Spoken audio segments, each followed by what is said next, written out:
जय श्री माता जी। परम पूज्य श्री माता जी निर्मला देवी प्रणीत सहयोग ध्यान केंद्र की ओर से आज के इस सत्र में आप सभी भाई बहनों का हार्दिक स्वागत है। सहयोग ध्यान सिखाने हेतु परम पूज्य श्री माता जी निर्मला देवी ने पूरे विश्व भर में सहयोग का प्रचार किया, प्रसार किया। उनका एक ही मकसद था, पूरे विश्व के मानव में आत्म साक्षात्कार के जरिए परिवर्तन आए, आंतरिक बदलाव उनको मिले और साथ ही साथ हर मानव एक दूसरे के ऊपर प्रेम करे। श्री माता जी प्रेम की साक्षात मूर्ति थी।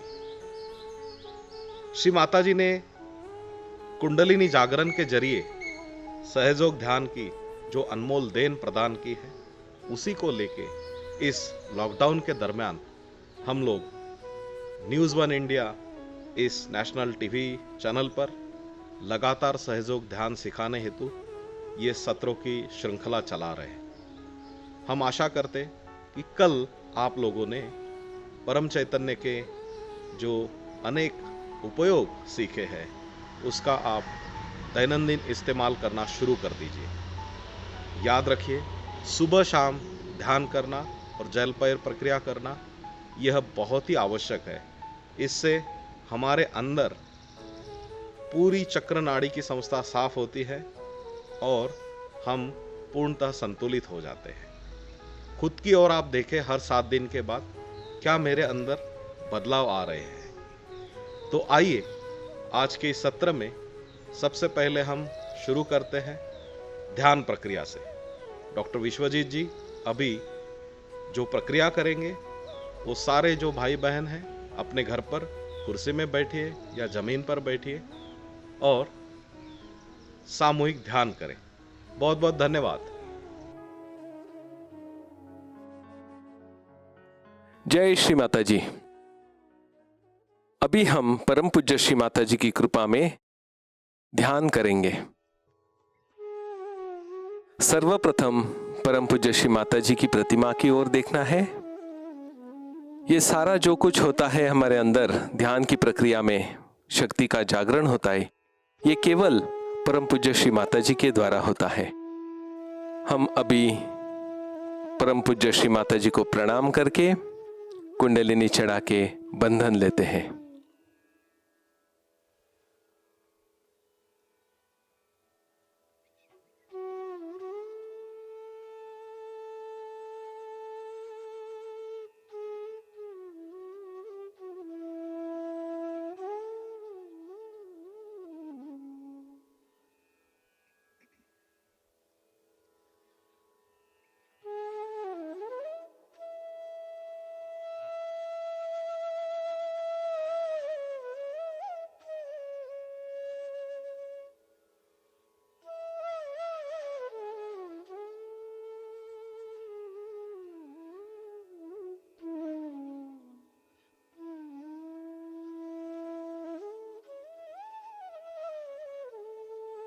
परम पूज्य श्री माता जी से प्रार्थना करनी है। परम पूज्य श्री माता जी, कृपा करके आज के इस ध्यान में हम सभी साधकों को संतुलन अवस्था एवं परम चैतन्य की अवस्था प्रदान करें। धीरे धीरे आंख बंद करें। पूरा ध्यान खुद के अंदर देना है। विचारों को भूल जाना है, उनकी ओर देखना नहीं है, उनके पीछे पीछे नहीं जाना है। अभी हम 3 बार दीर्घ श्वास लेके 5 सेकंड के लिए उसे रोकेंगे और धीरे धीरे छोड़ देंगे। सब लोग लंबा सांस लीजिए, रोकिए, धीरे धीरे छोड़ दीजिए। अभी नॉर्मल वाले 2-3 सांस लीजिए।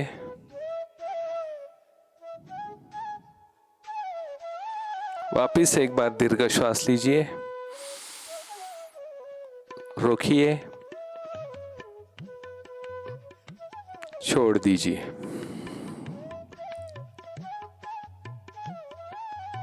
ये करते वक्त सहस्त्रार चक्र पे यानी तालु पे भी जरूर ध्यान दीजिए। वापस एक बार दोहराते हैं।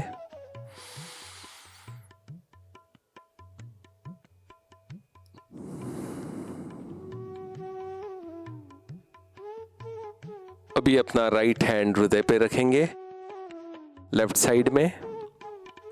परम पूज्य श्री माता जी, कृपा करके हमारा हृदय निर्मल और पवित्र कीजिए। हमारे अंदर शुद्ध प्रेम तत्व का भाव जागृत होने दे।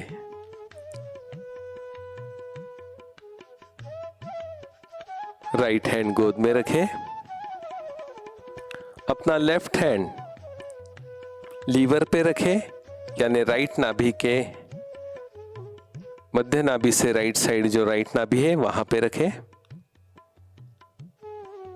प्रार्थना करें, परम पूज्य श्री माता जी, कृपा करके हमें शुद्ध और निर्मल चित्त प्रदान करें। हमारे अंदर की चंचलता और अस्थिरता को स्थिर करें।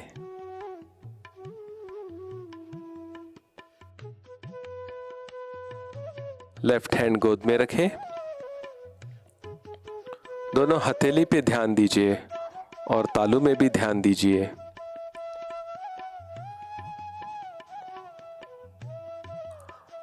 अभी अपना राइट हैंड लेफ्ट विशुद्धि चक्र पे रखना है, यानी लेफ्ट गर्दन और लेफ्ट कंधे के बीचों बीच, और थोड़ा राइट साइड को देखना है आंख बंद करके।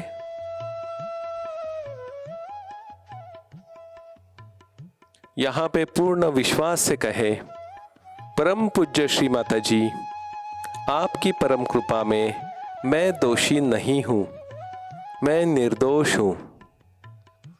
मन में कहते रहिए, मैं दोषी नहीं हूं, मैं निर्दोष हूं।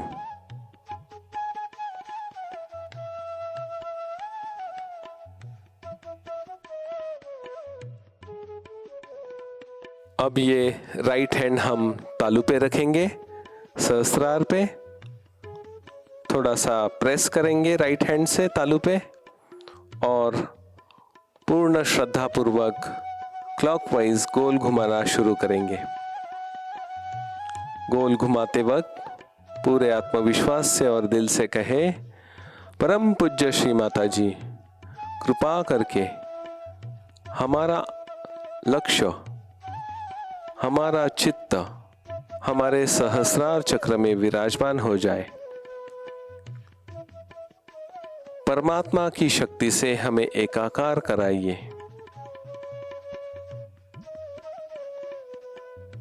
अब हाथ को स्थिर करें और धीरे से 2 इंच ऊपर उठाएं।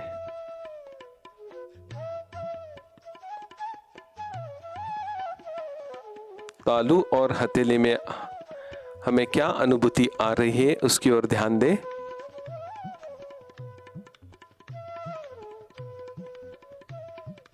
धीरे से अपना राइट हैंड गोद में रखें। इसी अनुभव से एकाकार रहते हुए हम इस अवस्था में थोड़ी देर ध्यान करेंगे।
जय श्री माता जी। इस ध्यान के पश्चात आज हम चलते हैं आज के सहज ज्ञान के विषय पर। आज का विषय है रोग प्रतिरोध शक्ति। आज इसमें प्रथम भाग लेने वाले हैं और दो इसी की तरह के सेशन होंगे जिसमें हम इस महामारी के समय हमारी रोग प्रतिरोध शक्ति कैसे बढ़ाए और कहीं गलती से भी इन रोगों का हमें सामना करना पड़ता है तो इस वक्त हमें क्या करना चाहिए, ये चीजें आज हम कुछ प्रैक्टिकल्स के जरिए सीखने वाले हैं। महामारी का समय है। सरकार के हिसाब से हमें जो संदेश मिलता है हर टीवी चैनल के जरिए, गवर्नमेंट के सर्कुलर के जरिए एक ही बताया जाता है कि हमें मास्क इस्तेमाल करना है, हमें सोशल डिस्टेंसिंग का पालन करना है और हमारे हाथ हमेशा धोने हैं। दूर इसीलिए रहना है ताकि इस विषाणु के जो कैरियर होते हैं वो दूसरे व्यक्ति उसके संपर्क में आने से हमारे ऊपर इस विषाणु का हमला होगा। इस विषाणु का हमला हमारे ऊपर होता है तो सबसे पहले हमारा हाथ हमारे नाक मुंह के पास जाता है, इसलिए हमें मास्क इस्तेमाल करने के लिए कहा है।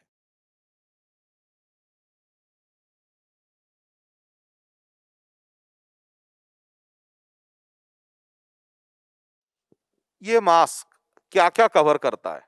हमारा नाक और हमारा मुंह, और ये पूरी तरह से बंद होना चाहिए। अगर हमारे नाक और मुंह के जरिए विषाणु अंदर जा रहे हैं तो ये इनकी बाउंड्री लाइन हो गई, इनको यहीं पर रोकना आवश्यक है। ये अगर वहां पे बैठे या अंदर गए तो आगे की समस्याएं शुरू होती। तो सहयोग की भाषा में क्या कहा गया है? 15 जून 1979 को यानी 80 के दशक में परम पूज्य श्री माताजी निर्मला देवी जब लंदन में थे और एक विषय के ऊपर उनका प्रवचन चल रहा था, कुछ सवाल जवाब हो रहे थे, तब श्री माताजी को पूछा गया था कि बहुत सारी ऐसी बीमारियां हैं जो सर्दी जुकाम सबसे पहले शुरुआत होती है और बाद में बीमारियां बढ़ती हैं। आज के अगर महामारी का काल आप देखोगे तो सबसे पहले यही समस्या आती है, सर्दी जुकाम। तो श्री माता ने कहा है कि योग की परिभाषा में इसको मूलतः अगर नष्ट करना है तो हमें हमारा जो हंसा चक्र है यहां पर बैठा हुआ, ये हंस चक्र को साफ करना होगा और उसके लिए पानी जो है और पानी के साथ नमक, ये दोनों चीजें हमारे नाक के अंदर जानी चाहिए, क्योंकि नमक और पानी ये विषाणुओं को पूर्णतः नष्ट करता है और इसे कहा गया है जल नेति। जल नेति के बारे में आजकल सोशल मीडिया में भी काफी सारे खबरें आती है, बहुत अच्छे तरीके से दिखाया गया है। पुणे में भी एक ऐसा अस्पताल है जिसमें 600 से अधिक डॉक्टर और अदर कर्मचारी हैं और इनको इस महामारी से की पूरी लड़ाई में इनको कुछ नहीं हुआ है। तो ये जो जल नीति है ये कैसे की जाती है? तो श्री माता ने कहा है कि जब ये नमक और पानी आपके अंदर जाएगा तो विषाणु पूर्ण नष्ट हो जाते हैं। तो आइए देखते हैं इस जल नीति की प्रक्रिया डॉक्टर विश्वजीत चौहान जी से।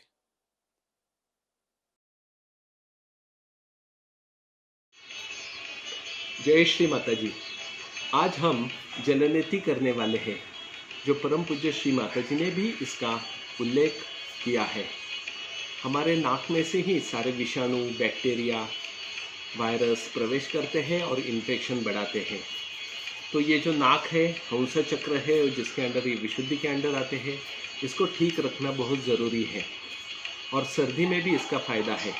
तो ये ऐसा जलनेति का पात्र होता है और ऐसे गुनगुना वाइब्रेटेड पानी लेना है, एक गिलास, उसमें थोड़ा सा नमक डालना है आधा चम्मच। इसको घोल के लें और फिर इस पात्र में, जैसे कि चाय की कितली होती है वैसे ये पात्र होता है, तो इसमें ये गुनगुना पानी हम भरेंगे। नमक डाला हुआ वाइब्रेटेड गुनगुना पानी। और फिर ये हम लेफ्ट नाक को लगाएंगे ताकि वो पानी यहाँ से आके राइट साइड से निकल जाता है। ये करते वक्त मुंह खुला रखना है और मुंह से सांस लेना है, नाक से नहीं। तो एक बार देख लीजिए।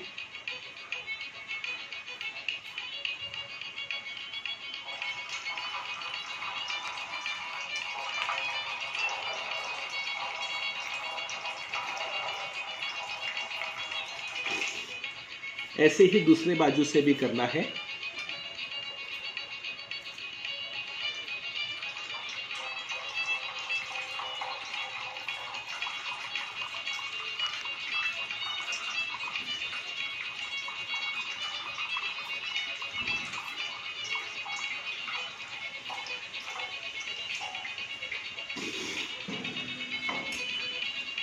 और फिर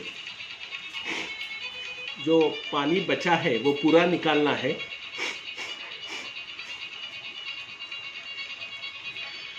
ये करने के बाद बहुत फ्रेश लगता है और प्रसन्न लगता है और साथ ही सांस लेने में भी बहुत इजी जाता है। तो हंस चक्र, विशुद्धि चक्र और जो कुछ आजकल के इन्फेक्शंस है, इससे आप इन्हें प्रिवेंट कर सकते हैं इस जलनेती द्वारा। जय श्री माता। तो इस प्रकार है जलनेति की प्रक्रिया। हम डॉक्टर विश्वजीत जी से जानना चाहेंगे कि ये जलनेति करते वक्त क्या खबरदारी लेनी चाहिए। जय श्री माता जी। धौतीर बस्तीस तथा नेति नौलिकम त्राटकम तथा कपाल भातिश्चेतानि षटकर्माणि समाचरित। घेरन ऋषि ने घेरन संहिता में इस श्लोक का वर्णन किया है, जिसमें शरीर शुद्धि के लिए 6 कर्मों का वर्णन किया है। ये 6 कर्मों में से एक है नेति, जलनेति। ये करते वक्त या करने के बाद कुछ खबरदारी हम सभी लोगों ने लेना जरूरी है। सबसे पहले ये जो जलनेति का पात्र है, आप नज़दीक वाले मेडिकल से या ऑनलाइन से मंगा सकते हैं, जो मेटल में या प्लास्टिक में उपलब्ध है। जलनेति करने के बाद पानी जो नाक में और साइनस में कुछ बाकी हो तो धीरे धीरे उसे निकाल दें। जलनेति होने के बाद तुरंत ठंडी हवा में जाना या फैन के नीचे सोना ये बिल्कुल नहीं करना है। जलनेति दिन में एक बार सफिशिएंट है, काफ़ी है। और जलनेति करते वक्त आप बाएं और दाहिने दोनों नाक में से इसे समान टाइम में करें, आधा आधा मिनट या एक एक मिनट। जलनेति के लिए जो आप पानी लेंगे वो गुनगुना होना चाहिए, उसमें थोड़ा सा नमक होना चाहिए और ये दोनों वाइब्रेट करके परम पूज्य श्री माता जी के सामने रख के फिर इसे इस्तेमाल करना ज़रूरी है। जलनेति शांतिपूर्वक और संतुलन अवस्था में करना ज़रूरी है। जलनेति करते वक्त मुंह से सांस लेना और छोड़ना ज़रूरी है, नाक से बिल्कुल सांस नहीं लेना है। जलनेति ट्रीटमेंट के साथ साथ परम पूज्य श्री माता जी ने हंस चक्र और विशुद्धि चक्र के लिए और एक महत्वपूर्ण ट्रीटमेंट बताई है, जिसका नाम है घी कपूर ट्रीटमेंट। तो आइए इस घी कपूर ट्रीटमेंट की जानकारी इस वीडियो के जरिए आत्मसात करते हैं।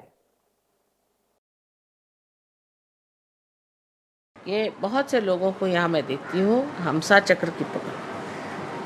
हमसा चक्र की पकड़ के लिए रोज़ थोड़ा सा घी, अच्छा घी बना करके और एक ड्रॉपर शीशी में रख लीजिए और उसको नाक में 2 बूंद ज़रूर डालना चाहिए। उससे हमसा चक्र साफ रहेगा सारी ड्राइनेस चली जाए। खासकर जो लोग ड्राई है बहुत, उनके लिए फ़ायदे की चीज़ है। उससे आपका हमसा खुल जाएगा और आपको अच्छा लगेगा। जय श्री माता जी। अभी हम नाक में घी कपूर छोड़ने की विधि देखेंगे। इसके लिए आपका जो बिस्तर है उस पे उसकी जो आखिरी वाला हिस्सा है वहाँ पे आप जाइए और धीरे धीरे आपकी नेक, आपकी गर्दन नीचे छोड़ दीजिए। और इस पोजीशन में आपके पास जो कुछ है, घी की बोतल हो या ड्रॉपर में भरा हुआ घी कपूर हो, वो धीरे धीरे आपके नाक में ऊपर की हिस्से में छोड़िए। यहाँ पे 2 बूंद और यहाँ पे 2 बूंद। ऐसा छोड़ने के बाद धीरे धीरे घी को नाक की ओर खींचिए और ये करते वक्त आप नाक को बंद चालू कर सकते हैं। घी कपूर छोड़ते वक्त आप ऐसे नाक को ऊपर उठाओगे तो आपको सही दिशा मिलेगी हंसा की ओर जाने के लिए। और थोड़ा सा घी लेके आप इस हंसा को भी ऐसे मसाज करके ये घी को हंसा की ओर खींच सकते हैं। ये हो गई पहली विधि। लेकिन इस विधि में जिनको स्पॉन्डिलाइटिस है नेक का, या फिर ब्लड प्रेशर है, या जिनको चक्कर आते, इस पोजीशन में ये ना करें।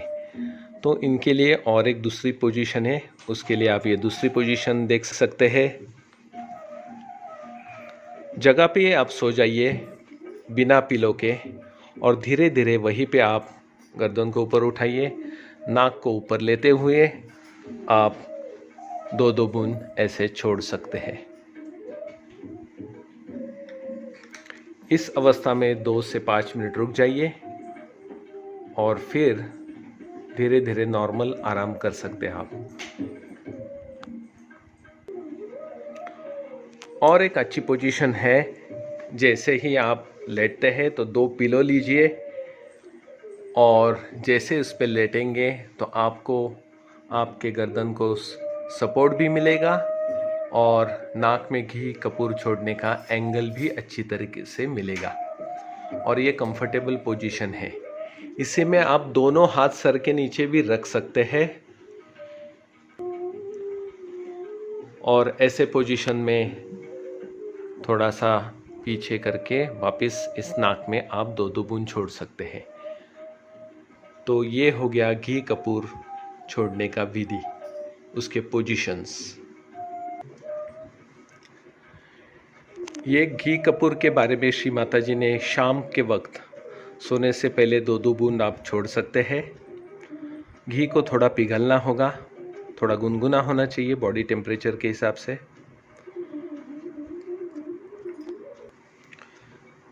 सर्दी के सीज़न में शाम को ज़्यादा ठंडी होने के कारण फिर आप दोपहर को इसको छोड़ सकते हैं। घी कपूर बनाने के लिए आप 100 ग्राम गाय का देसी घी लेके उसमें 15 ग्राम भीमसेनी कपूर मिला के उसको एक शीशी में वाइब्रेट करके रख दीजिए। कांच की शीशी हो तो बहुत अच्छा रहेगा। घी कपूर को डेली छोड़ने की ज़रूरत नहीं है, अल्टरनेट डे आप उसको छोड़िए। हंस चक्र, आज्ञा चक्र, मूलाधार चक्र और विशुद्धि चक्र, चारों को इसका अच्छा फ़ायदा होता है। अभी के इस अमृतवाणी में हमने सुना है कि अंदर की जो हंसा चक्र के अंदर जो सेल्स है, जो पेशियां हैं, वो ड्राई हो जाती है और उसके कारण साधकों को परेशानी होती है। तो उसकी ड्राइनेस निकालने के लिए जैसे हम शरीर को या हमारी त्वचा को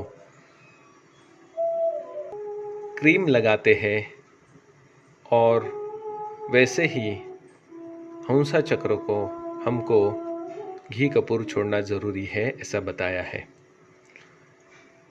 याददाश्त रखने के लिए, विचार को कम रखने के लिए, सुबह मेडिटेशन को जल्दी उठने के लिए और संतुलन मेंटेन करने के लिए ये घी कपूर सारे सहयोगियों को परम पूज्य श्री माता जी ने ये ट्रीटमेंट करने के लिए बोला है। कपूर कृष्ण जी को भी, कृष्ण भगवान को भी प्यारा है, ऐसा एक रेफरेंस मिला है श्री माता जी के अमृतवाणी में। और साथ साथ शिव जी जो है उनको भी आरती के समय कपूर आरती की जाती है, जिसमें कर्पूर गौरवम करुणावतारम कहा है। कपूर ठंडा होने के कारण, और हमारा जो एकादश रुद्र भी हंसा के ऊपर ही है जहाँ शिव है, तो बॉडी भी ठंडी रहती है। तो इस गर्मी में भी और ओवरऑल हंसा चक्र को बैलेंस रखने के लिए सहयोगियों को ये करना ज़रूरी है।